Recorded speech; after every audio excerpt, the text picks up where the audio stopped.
Le vrai amour ne suit aucune logique. C'est ce que va découvrir Carola, une riche Suissesse, lors d'un voyage en Afrique. Là-bas, elle tombe éperdument amoureuse au premier regard d'un guerrier Masaï. Un coup de foudre aussi inattendu que fulgurant. De retour en Suisse, elle prend une décision folle. Tout vendre, enfiler une robe de mariée immaculée et retourner sur les vastes plaines africaines pour retrouver celui qu'elle considère comme l'amour de sa vie, comme un rendez-vous inscrit dans les étoiles depuis des vies.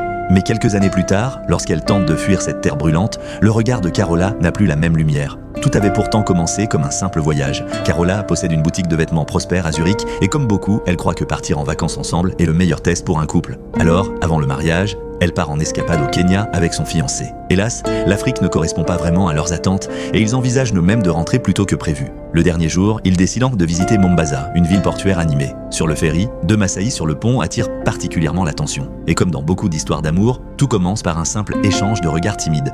Une étincelle, un frisson. Une fois à terre, un marchand un peu trop insistant pousse Carola à fuir en courant à travers un marché. Et là, paf, elle se cogne contre un torse puissant. En levant les yeux, elle reconnaît aussitôt l'un des Masaïs du bateau. Un regard, une présence. Les petits voyous s'éloignent, impressionnés. Et lui, il repart, mystérieux, laissant derrière lui un simple regard, mais marquant. Le destin s'en mêle. Le soir venu, Carola et son fiancé, en retard, manquent leur bus. Et qui retrouve-t-elle à la station? Le Masaï. Encore. Cette fois, ils s'assoient côte à côte. Silence. Les moteurs disparaissent. Il n'y a plus que leurs cœurs qui battent à l'unisson, un coup de foudre partagé. Arrivée à l'hôtel, Carola, touchée, propose aux deux hommes de venir boire un verre. Elle espère, sans se l'avouer, un moment spécial, direction un petit bar. C'est là qu'elle apprend que son mystérieux inconnu s'appelle Leyan. Ils ne parlent pas la même langue, alors ils communiquent avec des gestes, des sourires, des regards. C'est la première fois que Carola observe vraiment un homme avec autant d'intensité.